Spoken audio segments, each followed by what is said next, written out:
আসসালামু আলাইকুম, welcome to another new blog video guys. কেমন আছেন? আশা করি সকলে ভালো আছেন। তো আজকের যে ব্লগটি এটা হচ্ছে সৌদি আরব দাম্মাম।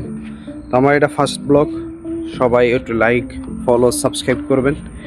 আমি আপনাদেরকে দেখাবো আজকে যে সৌদি আরব দাম্মাম কত সুন্দর সুন্দর মাজরা বলে, যেটা আমাদের দেশে বলে কৃষি বা ক্ষেত খামারি বলে। তো এরকমই আর কি একটি ভিডিও নিয়ে চলে আসলাম।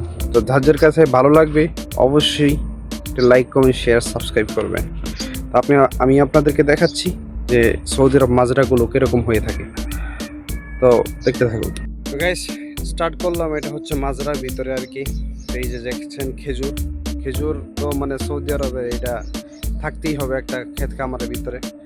তো এই দেখেন হলুদ হয়ে গেছে, এখন লতুবা পড়তেছে আর কি, গরম অনেক বেশি, সেই কারণে খেজুরগুলো হলুদ হয়ে গেছে এবং পাইকেও যাবে কিছুদিনের ভিতরে। তো দেখছেন আমি যে কেন বললাম যে বাংলাদেশে ফিল পুরা দাম্মা, এই দেখেন পুরা গাছ গাছালি পুরা দাম্মাম করে গেছে, দেখছেন যতটুকু পর্যন্ত চোখ যায় ততটুকু পর্যন্ত গাছ গাছালি। আমি আপনাদেরকে ভিডিও লং দিব না। তো অবশ্যই যাদের কাছে ভিডিওটি ভালো লাগবে লাইক, কমেন্ট, শেয়ার, সাবস্ক্রাইব বা ফলো করতে ভুলবেন না। সকলকে ধন্যবাদ।